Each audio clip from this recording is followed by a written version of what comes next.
नमो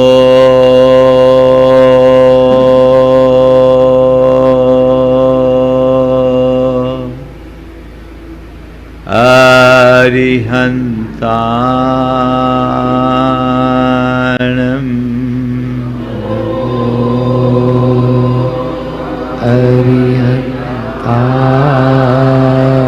नमो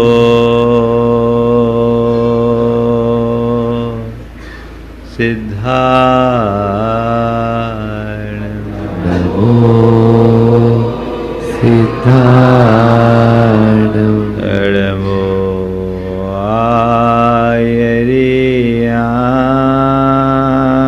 आयर्याणं नमो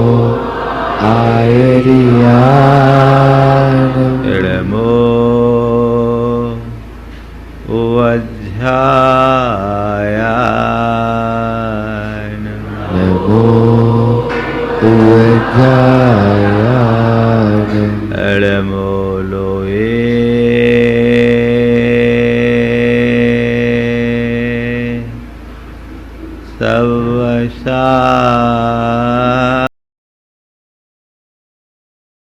सवसाहुनं नमो लोये सवसाहुनं एषो पञ्चेणमोयारो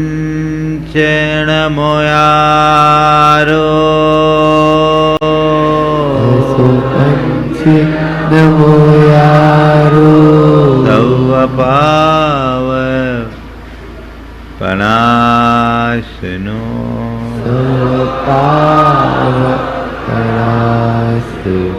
मंगलाणं च सवेसिं मंगलाणं च सवेसिं परमं हो मंगलम परमं होय मंगलम। जय बोलो देवादिदेव खतराट श्री भगवान महावीर स्वामी की अहिंसा परमो धर्म की परम पूज्य आचार्य गुरुवर श्री विद्यासागर जी महाराज की पूज्य मुनि श्री 108 प्रमाण सागर जी महाराज की पूज्य मुनि श्री 108 निर्वीक सागर जी महाराज की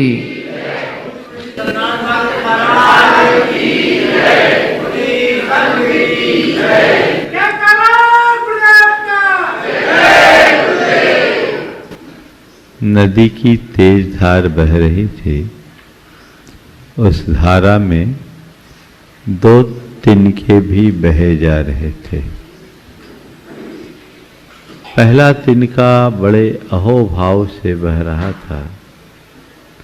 उसके मन में अपार प्रसन्नता थी। वो सोच रहा था नदी सागर तक की यात्रा में निकली है, चलो मैं भी कुछ दूर इसके साथ बह चलूं। और दूसरा तिनका नदी की धार से जूझ रहा था कि ये धारा मुझे बहा रही है, मैं इसे रोकूंगा। ये धारा मुझे बहा रही है, मैं इसे रोकूंगा। जो तिनका धार से जूझ रहा था, थोड़ी देर बाद प्रवाह का तेज वेग आया और वो तिनका छत विक्षत होकर नदी के किनारे जा लगा और पहला तिनका नदी की धार के साथ सागर में जा समाया। हमारे जीवन के साथ भी कुछ ऐसी ही स्थिति है।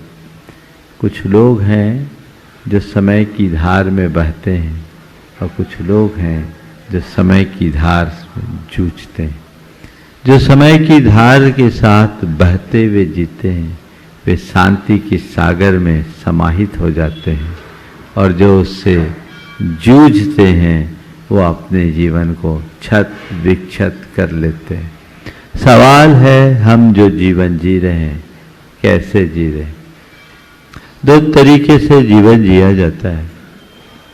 एक, जीवन की स्थिति को सहज भाव से स्वीकार कर, और एक सारी व्यवस्थाओं का प्रतिकार कर।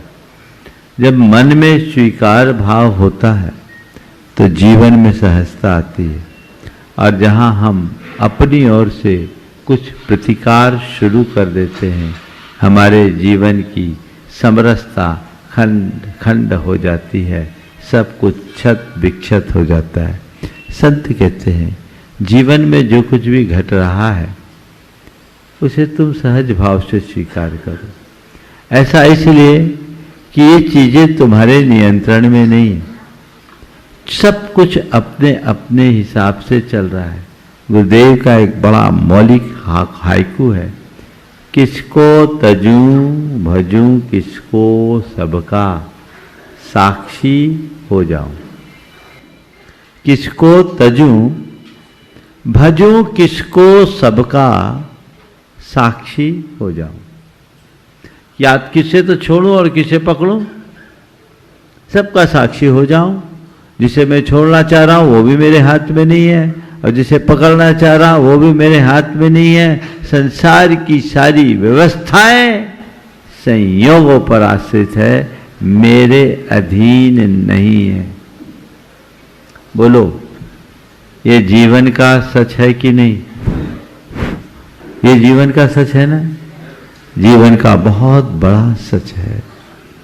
लेकिन हम सबके साथ यही विडंबना है कि पूरी जिंदगी इसी सच को झुटलाने में बिता देते हैं। हम किस विश्वास में जीते हैं कि हम जैसा चाहेंगे वैसा हो जाएगा, इसी विश्वास में। हम जो चाहेंगे वो हो जाएगा, इसी विश्वास में। जितना चाहेंगे वो होगा, इसी विश्वास में। जब चाहेंगे तब होगा, है ना? जो चाहेंगे, जैसा चाहेंगे, जितना चाहेंगे, जब चाहेंगे वही सब होगा, ऐसा विश्वास है ना? विश्वास ही नहीं महाराज, प्रयास भी ऐसा है। हुआ क्या? बोलो, क्या हुआ अब तक का अनुभव? जो चाहा वो हुआ, जैसा चाहा वो हुआ, जितना चाहा वो हुआ, जब चाहा वह हुआ। चलो तुमसे नहीं हुआ, किसी और से हुआ दुनिया में, तो क्या हुआ? हुआ वही जो होना था। हमारे साथ क्या हुआ? केवल रोना। क्या हुआ? रोना। तो रोना धोना बचाओ, उससे क्या होने जाने वाला? वस्तु के स्वरूप को जब तक हम नहीं समझते तब तक जीवन का असली रस प्रकट नहीं होता। चीजें हमारे अधीन नहीं, संयोगों के अधीन हैं। ये बात अपने अंतर मन में बिठा लो, तो जो आज आप कर रहे हैं वही करोगे, लेकिन परेशान बिल्कुल नहीं होगा। मैं आपसे एक सवाल करता हूं, किसी दूसरे व्यक्ति के घर में जाते हैं, उसके घर का फर्नीचर यदि बेतरतीब रखा हो, आपको कोई फर्क पड़ता है? हाँ? उसके शोकेस की चीजें यदि उल्टी पुल्टी रखी हो, आपको कोई फर्क पड़ता है? हाँ? क्यों? उसका है और उस पर सिस्टम उसका है, व्यवस्था उसकी है, वो जो चाहेगा सो करेगा, हमें करने से क्या मतलब? वहां दखल नहीं देते, वहां हस्तक्षेप नहीं होता, क्योंकि हमें पता है कि ये मेरी नहीं है और मेरे नियंत्रण में नहीं है ना? वो जो करे सो करे। आप अपनी गाड़ी में चलते हो, पूरी केयरिंग होती है, और आप वही टैक्सी पे चलो तो भले मर्सिडीज उठाए हो, आजकल तो सब मिल जाती है, हाँ मिलती है, तो मर्सिडीज में हो, आपकी खुद की गाड़ी सामान्य मारुति होगी तो आप उसके प्रति एक अलग दृष्टि रखते हैं, लेकिन मर्सिडीज में है तो क्यों, ये मेरी नहीं है, इस पर मेरा कंट्रोल नहीं है, तो उसके बनने बिगड़ने का मन पर कोई प्रभाव नहीं पड़ता। पर जिसे हम अपनी मान करके चलते हैं और जिस पर अपना नियंत्रण रखने की कोशिश करते हैं, उसके बनने बिगड़ने से हमारे भीतर बहुत कुछ बनता है और बिगड़ता भी है। संत कहते जानो तुम्हारा क्या है और तुम्हारे हाथ में क्या है। बोलो तुम्हारा क्या है? हाँ, कुछ नहीं। तुम्हारे हाथ में क्या है? फिर तुम्हारी कोशिश क्या है? तुम्हारा कुछ नहीं है, तुम्हारे हाथ में कुछ नहीं है, फिर कोशिश क्या है? सब मेरा हो जाए, सब मेरे हाथ में आ जाए, यही है ना। हाँ, सत्ता संपत्ति सब मेरी, सब मेरा हो और सब मेरे हाथ में हो, यही कोशिश जीवन को दुखी बनाती है।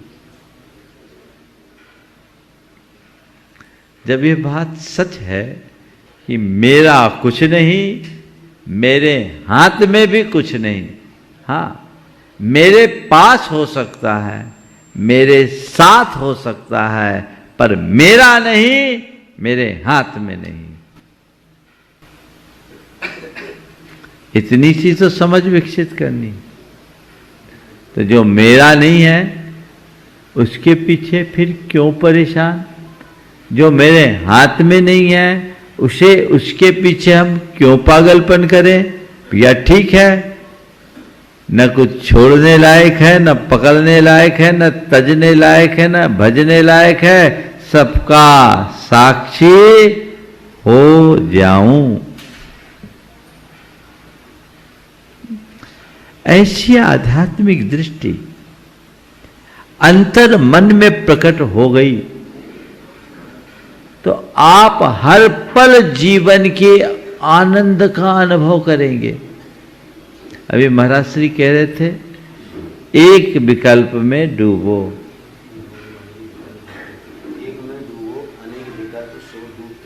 हाँ एक में डूबो, अनेक विकल्प सो डूबते दिखे। बिल्कुल सही, सारे विकल्प। आचार्य जी का हाइकू है, आचार्य महाराज का क्या आपका? महाराज का हाइकू है, चलो बहुत बढ़िया है। सारे विकल्प खत्म, दृष्टि के पलटते ही चीजें बदल जाती है। हम लोग ज्यादा कुछ न करें, मेरी भावना की 2 पंक्तियों को आत्मसात कर ले। होकर सुख में मग्न न फूलूं, दुख में इष्ट वियोग। अच्छा ये बताओ, ये हो सकता है कि नहीं? हाँ हो सकता है, होता क्यों नहीं? हाँ प्रयास तो दूर की बात है, दृष्टि नहीं है। यही दृष्टि प्रकट करने की जरूरत है।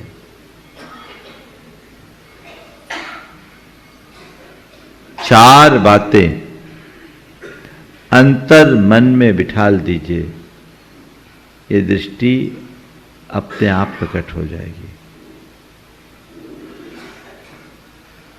4 बातें अपने अंदर जगाइए। मैं कौन हूं? मेरा क्या है?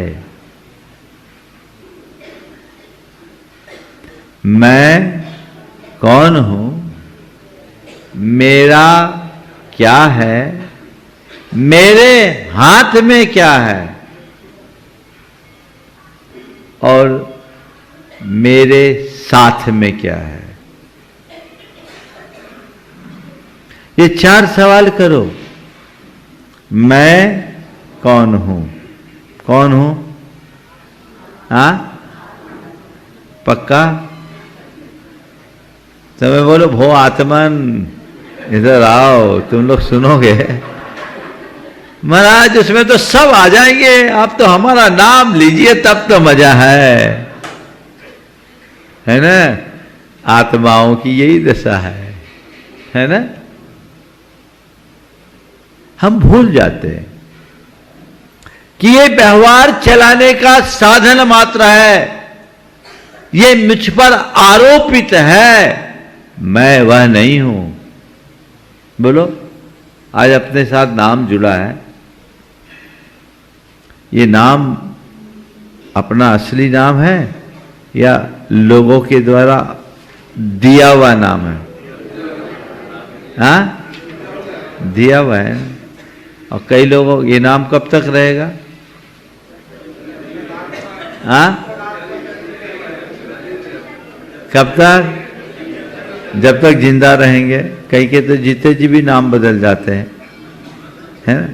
जब तक जिंदा रहेंगे नाम रहेगा, और कुछ अच्छा करेंगे तो थोड़े दिन लोग नाम याद रखेंगे, है ना? लेकिन नाम, फिर हम नया जन्म लेंगे, नया नाम होगा। न जाने कितने नाम हमने धारण किए, कितने रूप हमने धारण किए। हमने अपने आप को नाम और रूप से ही पहचानने की भूल रखी। माना मैं नाना रूपों को धारण करता हूं, माना मैं नाना नामों से पुकारा जाता हूं, फिर भी मैं नाम नहीं, रूप नहीं, अनाम अरूप हूं, वही मेरा स्वरूप है। ये भाव बोध अंतर मन में जगना चाहिए। एगो हम शाश्वतो आदा नान दंसन लखन शेषा में बाहिरा भावा सब्बे संजोग लखना। मैं एकमात्र शाश्वत आत्मा हूं, ज्ञान दर्शन लक्षण वाला। और क्या विशेषण दिया? शाश्वत। शाश्वत का मतलब क्या होता है? क्या बोल रहे हैं? हमेशा बने रहने वाला, जिसका ना कुछ बने न बिगड़े, न जुड़े न बिछड़े, न सटे न मिटे, न पाए न खोए, न हिले न डुले, न आए न जाए, न चढ़े न उतरे, जो है सो है शाश्वत। थोड़े थोड़े देर में तो हिल जाते, कुछ हो गया, अरे क्या हो गया, सब खो गया, सब मिट गया। तेरा है क्या जो मिटेगा? जो मिटेगा वो तेरा नहीं, जो मिटता है वो तेरा नहीं। क्योंकि तू अमिट है तो तेरा कुछ मिट ही नहीं सकता। ये श्रद्धान है ना। और जो सुख में सुखी होगा वो दुख में दुखी होगा ही होगा। सुख भी पर्याय है, दुख भी पर्याय है। सुख भी संयोग है, दुख भी संयोग है। एक पुण्य जन संयोग है, एक पाप जन संयोग है। और पुण्य पाप कर्म की परिणति है, मेरा धर्म नहीं है, मुझसे पृथक है। उसको लेकर क्या हर्ष विषाद। बोलो, कर सकते हैं? ऐसे लोग भी आज इस दुनिया में हैं जो सुख दुख में संभाव रखते हैं। तत्वज्ञानी लोगों के जीवन में ऐसी स्थितियां बनती और बदलती है। मेरे संपर्क में एक व्यक्ति हैं जो आज बड़े धनपति, माने अरबपतियों में जिसकी गणना होती।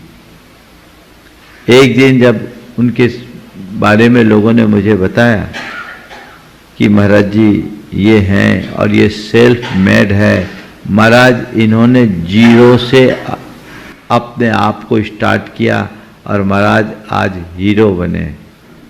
उन्होंने सामने वाले की बात तो मुस्कुराते हुए सुनी, धैर्यपूर्वक सुनी और सहज भाव से मुस्कुराते हुए कहा, महाराज ये मुझे हीरो कहते हैं, पर मैं तो अपने आप को आज भी जीरो मानता हूँ, क्योंकि जीरो से हीरो और हीरो से जीरो बनने का खेल तो चलता ही रहता है। महाराज मैंने अपने कैरियर की शुरुआत 200 रुपये की महीने की नौकरी से की है। मैंने ड्राइवरी से अपने कैरियर की शुरुआत की है।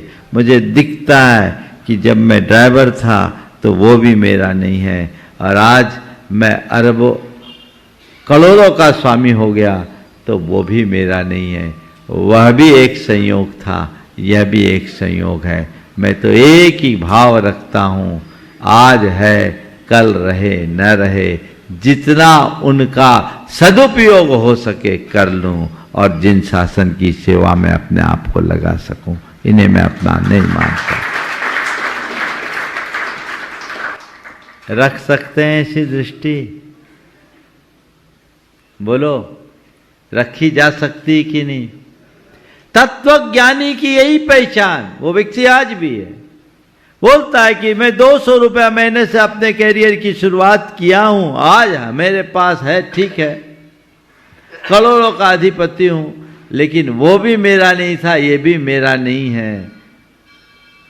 कब किसका पासा पलट जाए कौन जानता है, खेल बदल जाता है। मेरे पास है तो मैं इनका सदुपयोग कर लूं, ये मेरे पास है, मेरे नहीं है, इन पर मेरा नियंत्रण नहीं। संयोग है, संयोग का सही उपयोग करो तो ऐसी दृष्टि अंतर मन में जग सकती। जग जाए तो जीवन का काया पलट हो जाए। गणेश प्रसाद जी वर्णी सब परिचित है। उनकी धर्म माता चिरोंजाबाई बड़ी सेठानी थी, धनपति थी। सोनागिर जी में पंचकल्याणक विधान हो रहा,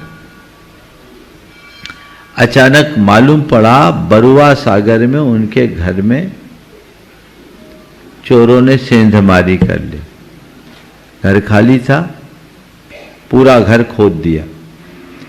सूचना पहुंची कि इंक्वायरी के लिए दरोगा ने बुलाया है ताकि पता लग सके कितना कितना माल गया। बन्नी जी भी साथ थे। समाचार सुनकर सब स्तब्ध रह गए। चिरोंजाबाई ने कहा कि जो मेरा है वो जाएगा नहीं और जाएगा वो मेरा नहीं, जाना है सो चला गया। मैं पंचकल्याणक विधान पूरा करके ही जाऊंगी।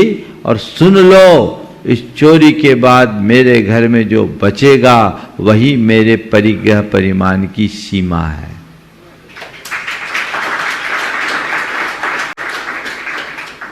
जो जाएगा वो मेरा नहीं और मेरा वो जाएगा नहीं, ये तत्व श्रद्धान। और दिल था अभी कुछ अता पता नहीं। जो बचेगा वही मेरे परिग्रह परिमाण की सीमा है और मैं विधान पूरा करके ही जाऊंगी। सोनागिर और बरुआ सागर में 50-60 किलोमीटर का अंतर है। झांसी से 20-22 किलोमीटर बरुआ सागर, 30-35 किलोमीटर झांसी से सोनागिर, 40 किलोमीटर होगा दतिया झांसी सोनागिर। लेकिन वो नहीं लौटे, पूरा विधान करके लौटे। वहां पहुंची तो नजारा ही और था। चोरों ने पूरा घर खोद डाला, पर जहां माल था वहां उनकी दृष्टि नहीं गई, सब बचा रह गया। तो जब तक तुम्हारे पुण्य का संयोग है, बाल बांका नहीं होगा और पाप का प्रकोप आएगा तो बंकर में भी छिपोगे तो मर जाओगे, है ना। सद्दाम हुसैन कहां मरा था, यही हाल है। हाँ, सबकी कहानी ऐसी है। तो ये चीजें समझने की है, जानने की है। तो ये मैं कौन हूं, मेरा क्या है, मेरे हाथ में क्या है और मेरे साथ में क्या है। जो साथ में वो संयोग है और जो हाथ में है वो कुछ नहीं, सब संयोगों के हाथ में है। जिसका है उसका उस पर ही नियंत्रण है, इसलिए उस नियंत्रण के साथ चले तो सुख में, दुख में, हानि में, लाभ में, संयोग में, वियोग में, मान में, अपमान में स्थिरता बनेगी। कब कैसी घटना घट जाए। एक बार मैं इसी विषय पर प्रवचन कर रहा था, एक सज्जन ने मुझसे कहा, महाराज जी आपने जो आज बोला ना, कल ही मेरे साथ ऐसा घटा। बोले क्या हुआ। उनका बड़ा व्यापार था। बोले मेरा मुनीम वसूली करके आ रहा था और वसूली करके आ रहा था, उसकी छिनतई हो गई, पूरा पैसा चला गया। समझ गए, मोटा रुपया था, वो रुपया चला गया, फिगर नहीं बोल रहा हूँ। महाराज जी ये समाचार मुझे मिला, मैंने सुना और 10 मिनट हुआ मेरे बड़े बेटे का मैसेज आया, पापा उनकी एक जगह कोई ज़मीन की डील की बात चल रही थी। बोले वो डील आज फाइनल हो गई, बहुत दिन से लटका हुआ था और अपने को उम्मीद से 20 लाख रुपया ज़्यादा मिला। और अब मैं सोचा उस लूट छिनतई के समाचार पर रोऊं या कमाई के समाचार पर हंसूं। सच में ये है कि जो छिना गया वो भी मेरा नहीं और जो आज पाया गया वो भी मेरा नहीं। कुछ भी नहीं है मेरा, बस सब संयोग है। ये संयोग को संयोग की भांति जान ले तो जीवन का काया पलट हो। जब तक हम अपने मन अंतर मन में ऐसी आध्यात्मिक दृष्टि को उद्घाटित नहीं करते, हमारा जीवन धन्य नहीं होता।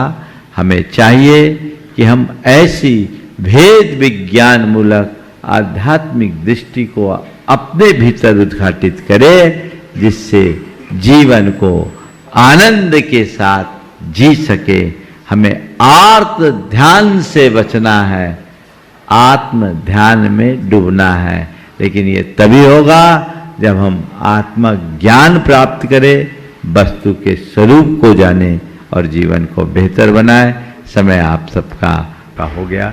जय बोलो देवादिदेव एकहज़ार श्री भगवान महावीर स्वामी की, अहिंसा परमो धर्म की, परम पूज आचार्य गुरुवर श्री विद्यासागर जी महाराज की, परम पूज्य मुनि श्री 108 प्रमाण सागर जी महाराज की, पूज्य मुनि श्री 108 निर्वेद सागर जी महाराज की।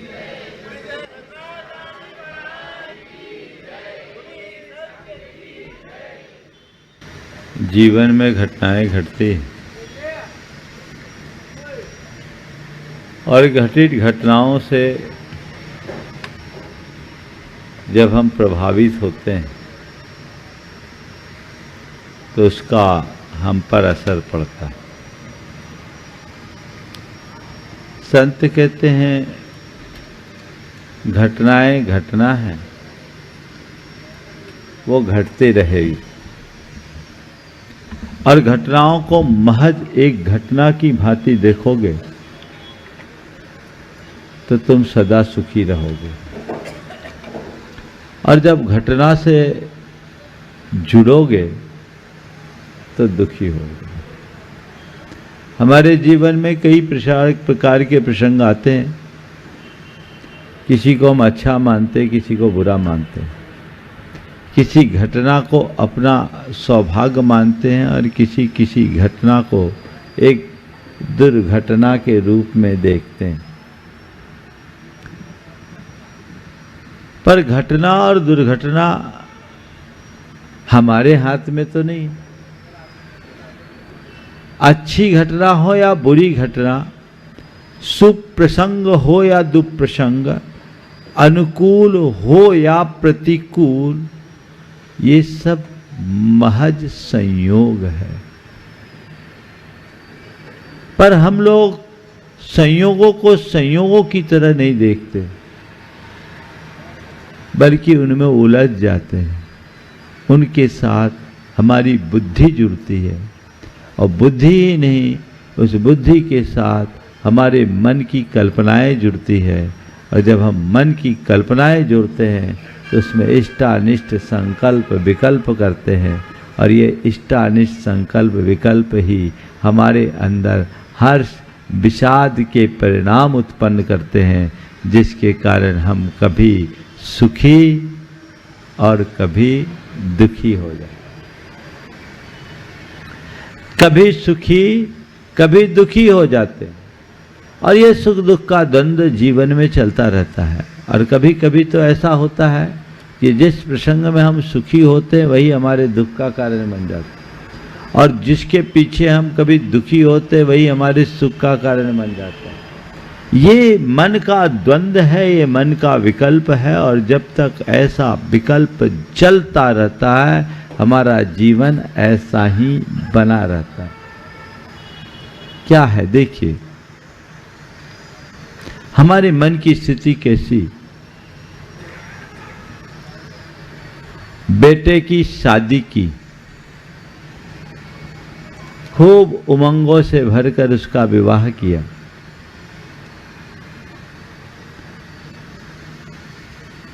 विवाह होने के बाद बेटा कुछ दिन तक ठीक ठाक रहा, और किसी बात को लेकर अनबन हो गई।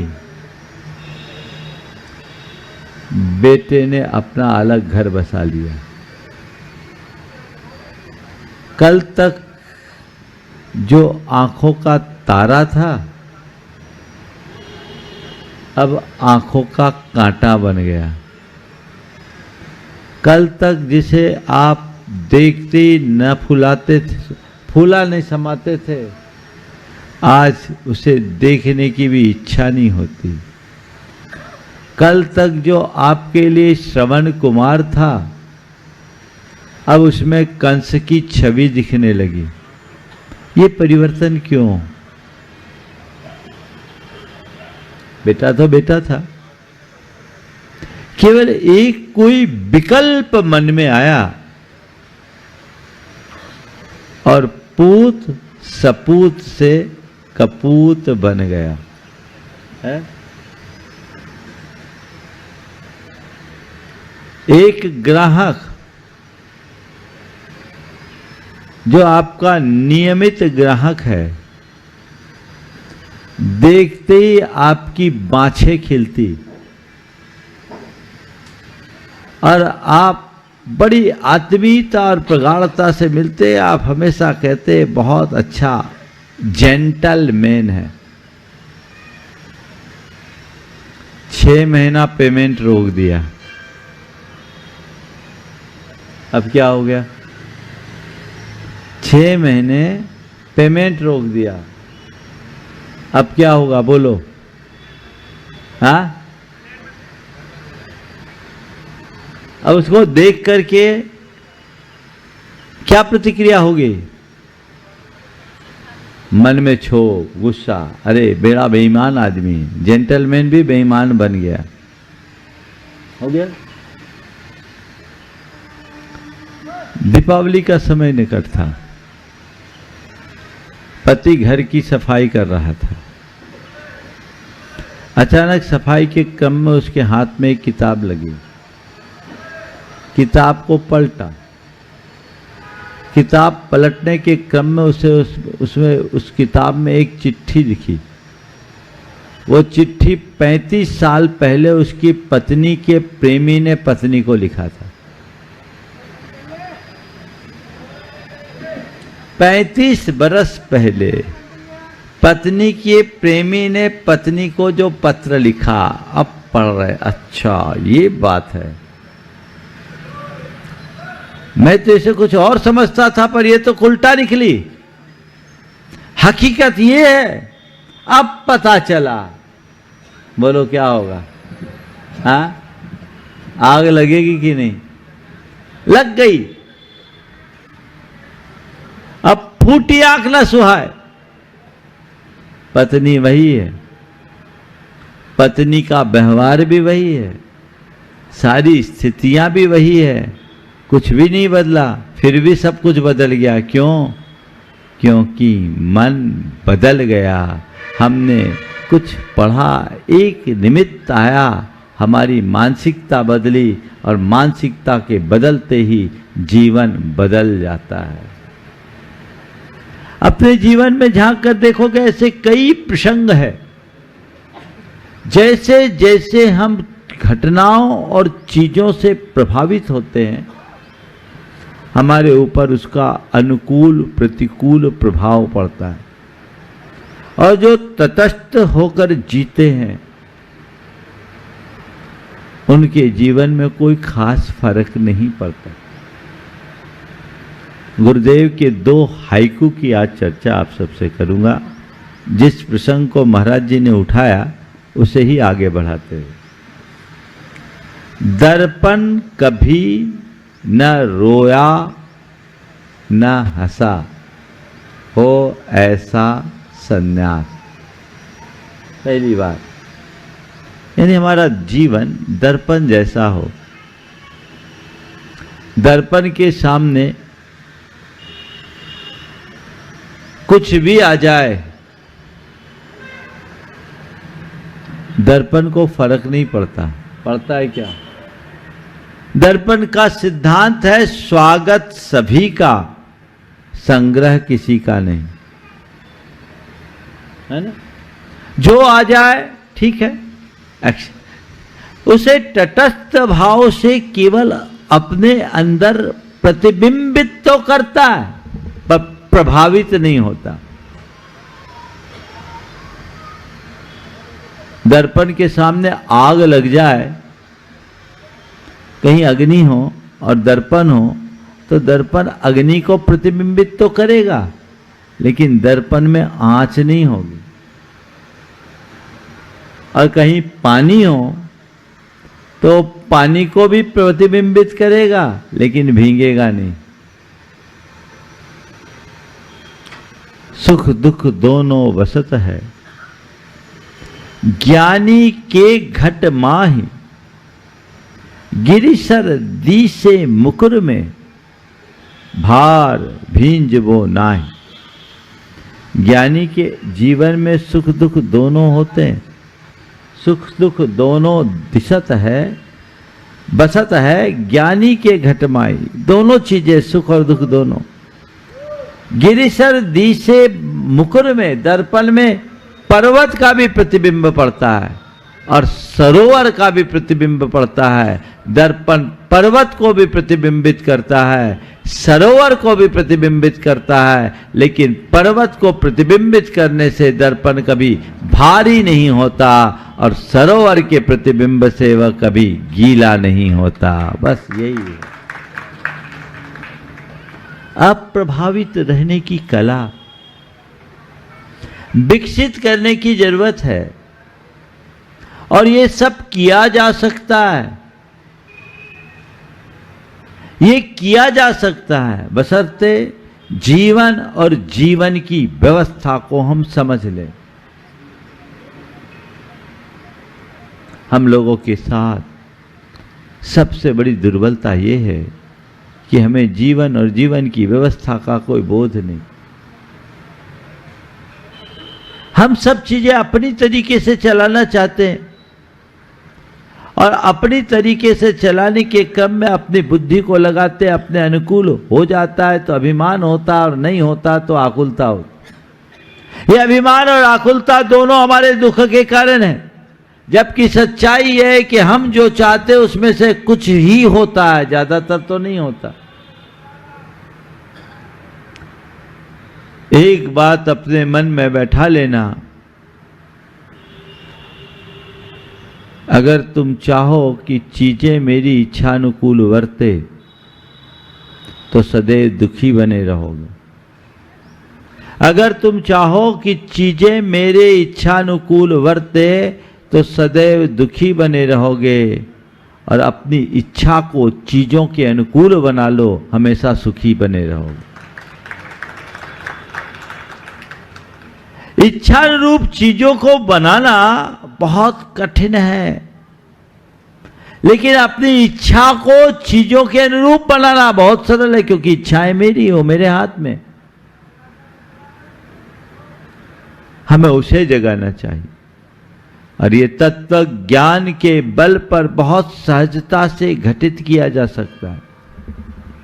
यदि हमें वस्तु स्वरूप का सही ज्ञान हो, हम तत्व ज्ञान को लेकर के चले, तो जीवन में ये चीजें आराम से हो सकती। हम चीजों को समझे, वस्तु स्वरूप को समझे। हर वस्तु का अपने अपने स्वभाव के अनुरूप परिणमन होता है, और जो भी परिणमन और परिवर्तन है, जिसे हम इष्ट और अनिष्ट मानते हैं, वह केवल संयोग और वियोग के रूप में मानते हैं। अनुकूल हो जाए तो इष्ट मान लेते हैं, प्रतिकूल हो जाए तो अनिष्ट मान लेते हैं। ये इष्ट अनिष्ट संयोग वियोग बनते बदलते रहते हैं। संत कहते हैं जो बनता और बदलता है वो तुम्हारा है ही नहीं, जो शाश्वत है वही तुम है, जिसमें न कोई अच्छा है न बुरा है, न इष्ट है न अनिष्ट है, न लाभ है न हानि है, न मान है न अपमान है। तो क्या आकुल व्याकुल होना, तटस्थ बनो। उसके लिए एक भावना भाव, एगो हम सासदो आदा नान दंसन लखनो शेषा में बाहिरा भावा सब्बे संजोग लखना। मन में ये बात गहरी बिठा दो कि मैं एकमात्र ज्ञान दर्शन लक्षण वाला शाश्वत आत्मा हूं। शाश्वत का मतलब समझते हो? जो चिरंतन है, स्थायी है, अविनाशी है, स्थिर है, जिसमें कुछ बनने और बिगड़ने वाला नहीं, जिसमें कुछ बदलने वाला नहीं, जिसमें कुछ आने जाने वाला नहीं। मेरा स्वभाव ज्ञान और दर्शन रूप है। इसके अलावा जो है वह सब संयोग लक्षण वाला है। शेषा में बाहिरा भावा सब्बे संजोग लक्षणा। वो संयोग लक्षण वाला है, मेरे पास है, मेरा नहीं है। और संयोगों पर मेरा अपना कोई अधिकार नहीं है। मेरा क्या, किसी का अधिकार नहीं। थोड़ा सोचो, जीवन में जितने भी संयोग हैं, उनमें से किस पर अपना नियंत्रण? बोलो। शरीर से शुरू करो। शरीर हमारे कंट्रोल में है क्या? हाँ, एक श्वास पर भी अपना नियंत्रण है? नहीं है ना? बोलो, नहीं है। तुम्हारे परिजन है, तुम्हारे नियंत्रण में है? परिवार पर तुम्हारा कंट्रोल है? हाँ, आजकल तो एकदम भी नहीं है ना? थोड़ी बहुत भी सोचो तो वो अपने ही सब अपने मन के राजा है। वो कहते हो रहता है, मानने वाले हो। परिवार पर तुम्हारा नियंत्रण है तो तुम सोचो, तुम्हारी इच्छा से परिवार में जन्म हो, तुम्हारी इच्छा से परिवार में मरण हो, तुम्हारी इच्छा से परिवार सुखी हो, तुम्हारी इच्छा से परिवार दुखी हो। क्या ये संभव है? ये हमारे मन का भ्रम है कि सब मेरे कंट्रोल में है। बता दूं, परिवार भी तुम्हारे कंट्रोल में तभी तक है जब तक तुम्हारे माथे पर पुण्य है। पुण्य से प्रभाव होता है। समझ गए? तो बहम में मत रहना। दोनों खतरनाक है, अहम और वहम। गुरुदेव से एक बार मैंने कहा, कुंडलपुर की बात है 2001 की। गुरुदेव, आपका कितना बड़ा प्रताप है कि आज इतना बड़ा संघ है, पूरा संघ आज बंधा हुआ है, चारित्र चक्रवर्ती शांति सागर जी के काल में भी उनका संघ बट गया था और कई आचार्य हो गए। तो मैंने कहा आपका कितना प्रताप है कि पूरा संघ बंधा हुआ है। गुरुदेव ने जो बात कही वह उनकी उत्कृष्ट आध्यात्मिक दृष्टि का उदाहरण है। उन्होंने कहा मैं कौन होता हूं बांधने वाला। शब्दों को ध्यान से सुनना। मैं कौन होता हूं बांधने वाला। जब तक तुम लोग बात मान रहे हो, बंधे हो, जिस दिन मानना बंद कर दोगे सब खुल जाएगा। और ये मैं नहीं मनवाता, पुण्य सब मनवाता है। अरे सब हमारे बस में, अभी तो हमारी समाज में केवल हमारी ही चलती है। क्यों भैया? जो मैं कह दूं वो ही होता है। हवा पलटते देर नहीं लगती। कई बार ऐसा होता है कि जिसके पूछे बिना कुछ होता नहीं था, आज लोग उसको ही नहीं पूछते। होता है ना, घर परिवार से लेकर समाज व्यवहार में कहीं भी देख लो। तो भैया घबराओ मत, हताश मत हो। क्यों?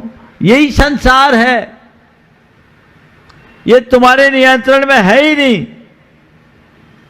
पुण्य पाप का संयोग है। इसलिए कहते शेषा में बायरा बाबा सब्बे संजोग लखना। ये संयोग है। संयोग को महज संयोग के रूप में देखना शुरू कर दो।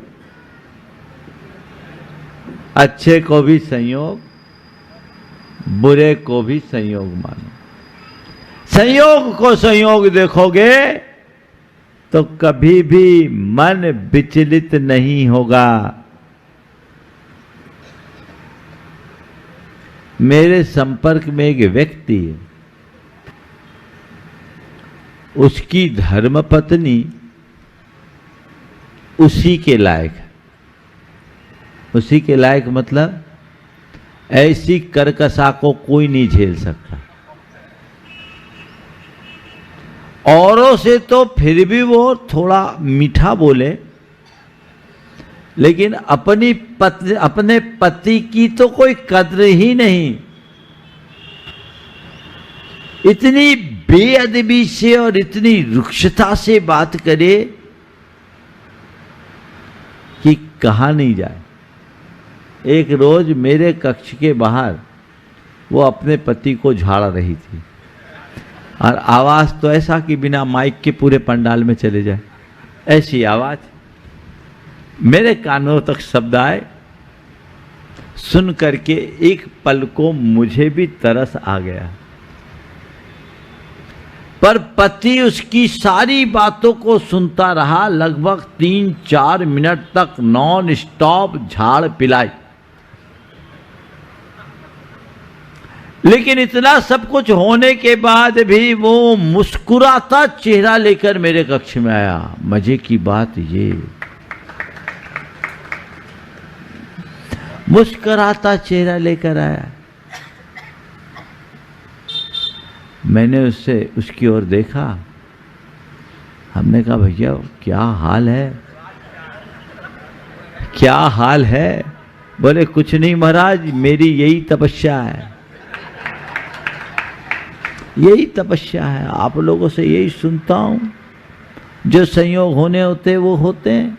मेरी इच्छा तो थी आपकी तरह आपके मार्ग में लगने की, पर घर वालों के दबाव में और अपने चारित्र मोहनी के उदय से मैं आ गया। मेरे भाग्य में वही बदी थी और मेरी नियत ही तपस्या की थी। आप कहते हैं सुख दुख में समता रखने में कर्म झड़ते हैं, तो मैं अपनी पत्नी को हमेशा धन्यवाद देता हूँ कि मैं तपस्या करना चाहता था पर तपस्या नहीं कर पाया। कोई बात नहीं, तू मेरे साथ आई। लोगों की नज़र में समस्या है, पर मेरे लिए तू एक तपस्या है। दृष्टिकोण, भेद विज्ञान यहां काम आता है। समय सार को पढ़ना बहुत सरल है, समय सार को जीना बहुत कठिन है। उस व्यक्ति को देखकर मुझे लगा दर्पण कभी हंसा न रोया, हो ऐसा सन्यास। ये है, उसमें भी मजा। बोलो, ऐसे कई लोग, मेरे कर्म का उदय, मेरी परिणति में यही है, एक्सेप्ट। विचलित नहीं होना, व्याकुल नहीं होना। दो तरीके से लोग चीजों को झेलते हैं, मन महसूस कर, व्यवस्था और मजबूरी में, और एक सहज स्वीकृति के साथ। भोगना तो पड़ता ही है। कई लोग हैं, मान लो किसी का पति का स्वभाव खराब है, किसी की पत्नी का मिजाज खराब है, एक दूसरे को झेल रहे हैं, कॉम्प्रोमाइज कर करके झेलना ही पड़ता है। बहुत कम है जिनकी कुंडली अंदर से मिलती है।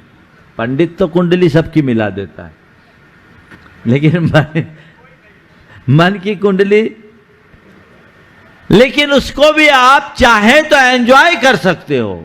कला ये होनी चाहिए, धर्म हमें ये सिखाता है। ठीक है, ये उसका नेचर, ये मेरा नेचर, उसको उसके तरीके से करने दो, मुझे मेरी तरह से करना है। वो अपने तरीके से जिए, मैं अपनी तरीके से जीऊं। जिसके अंदर ऐसी समझ होती है ना, उसका जीवन बड़ा आनंदमय हो। मेरे संपर्क में एक प्रोफेसर दंपति, दोनों प्रोफेसर, और एक पूरब एक पश्चिम, विचारधारा दोनों की भिन्न भिन्न। पत्नी धर्मात्मा, मंदिर आए, सब कुछ करे, सामाजिक धार्मिक कार्यों में बढ़ चढ़ करके हिस्सा ले। पति कभी मंदिर नहीं आए, कभी मंदिर नहीं आए। पत्नी बहुत एक्टिव थी, पति का नाम भी मैंने सुना था, वो भी बहुत अच्छे प्रोफेसर और समाज शास्त्र के प्रोफेसर। मैंने एक दिन ऐसे ही पूछा कि तुम्हारे श्रीमान नहीं आते? बोले महाराज रोज आते हैं, रोज आते हैं। बोले मैंने तो कभी नहीं देखा। बोले वो बाहर खड़े होंगे, बाहर खड़े होंगे। बोले महाराज मंदिर वही मुझे छोड़ने आते हैं। मंदिर नहीं आते, मंदिर नहीं आते? बोले नहीं आते। बोले क्यों? बोले उनकी पसंद, उनका इंटरेस्ट नहीं है। तो मैंने बोला आप बोलती नहीं? बोले महाराज जी बच्चों को प्रेरित किया जाता है, मैच्योर व्यक्ति को क्या पकड़ूं, वो प्रोफेसर है।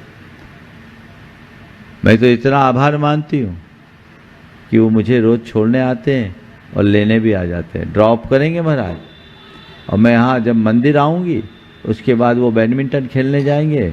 जितनी देर मैं पूजा करूँगी वो बैडमिंटन खेल करके आ जाएंगे, मैं चले जाऊँगी। हम लोगों का इंटरनल एडजस्टमेंट है। बोले मुझे इसका कोई दुख नहीं महाराज, आज से 15 साल पहले मेरी भी तो यही दशा थी। मेरी कोई श्रद्धा नहीं थी, मेरी कोई रुचि नहीं थी, मैं इन सब चीज़ों में कोई ध्यान नहीं देती थी।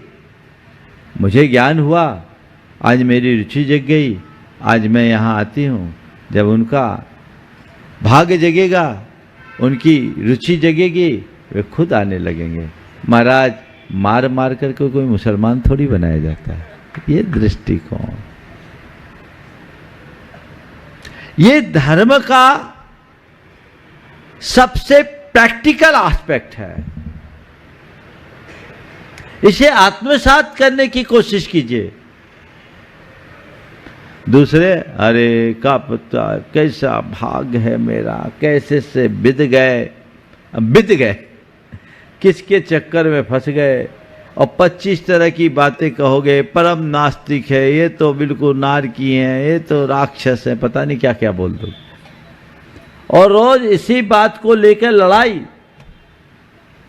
हमेशा नासमझी में लड़ाई होती है, समझदार कभी नहीं लड़ता। नासमझी में लड़ाई होती है, समझदार कभी नहीं लड़ता। अगर तुम्हारी लड़ाई है तो तुम तय मान लेना अभी समझदार नहीं हो। समझदार बनो,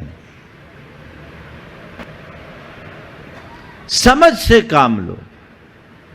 चीजें एक दूसरे को थोपो मत, और कोई थोप दे तो विचलित मत हो, सहज स्वीकार करो। स्वीकार भाव में आनंद है। अगर उसकी धर्मपत्नी से एक्सेप्ट नहीं करती तो गलत होता। स्वीकारता होनी चाहिए, सकारात्मकता होनी चाहिए। यदि इस तरह की स्वीकारता और सकारात्मकता जीवन में आती है तो जीवन का रस ही कुछ और होता है, आनंद से भर जाता है। तो ऐसे आनंद से अपने आप को भरने का यह मार्ग है। गुरुदेव ने इसी के लिए एक दूसरा हाइकू दिया,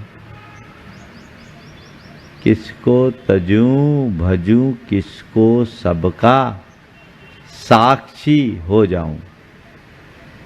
किसको तजूं भजूं किसको सबका साक्षी हो जाऊं।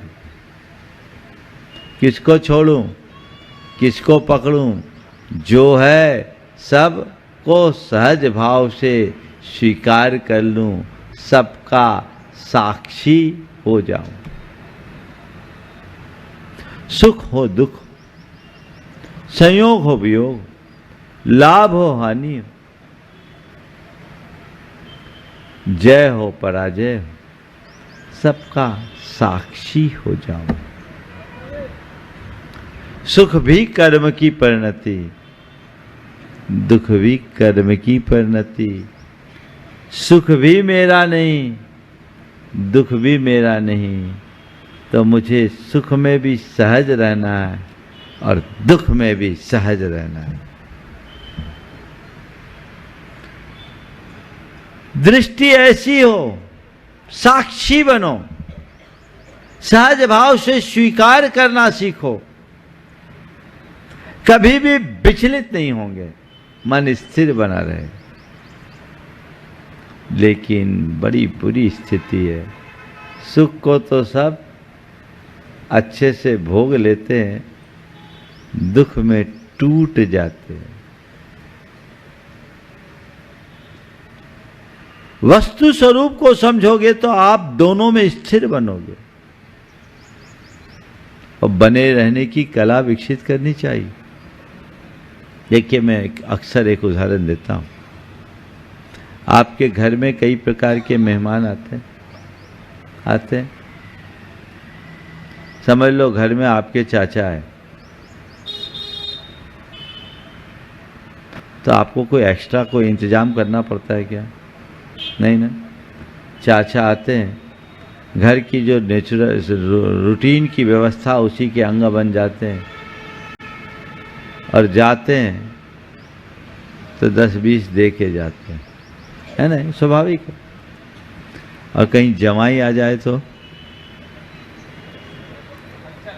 अगर घर में जमाई आना हो तो 2 रोज पहले से तैयारियां करनी पड़ती है, बहुत सारी एक्स्ट्रा व्यवस्था बनानी पड़ती। बनाते हैं, हाँ, एक्स्ट्रा व्यवस्था बनाएंगे और जमाई को टीका काढ़ के कुछ देना भी पड़ता है, देना पड़ता है। यहाँ तो सब जमाई है ही, किसी न किसी की। आपके घर में चाचा आते तो और जमाई आते तो आप दोनों का स्वागत करते हैं कि नहीं करते हैं? तो मैं आपसे इतना ही कह रहा हूँ, सुख आए समझ लो चाचा आए, दुख आए समझ लो जमाई आए। निमित्त से नहीं बचा जा सकता, नैमित्तिक से बचा जा सकता है। तो हम उससे बचने की कोशिश करें। न कुछ छोड़ने जैसा है, न कुछ ग्रहण करने जैसा है। जो छोड़ा जाता है वो भी पर है और जो ग्रहण में आ रहा है वह भी पर है। तो जो पर है उसमें तत्परता कैसी, किसको तजूं भजूं किसको सबका साक्षी हो जाऊं। ये साक्षी भाव जिसके जीवन में घटता है उसका जीवन धन्य हो जाता है। हम अपने जीवन में ऐसी ही धन्यता और दिव्यता को उद्घाटित करें। इस भाव के साथ समय आप सबका हो गया। यहीं पर विराम। बोलिए परम पूज्य आचार्य गुरुवर श्री विद्यासागर।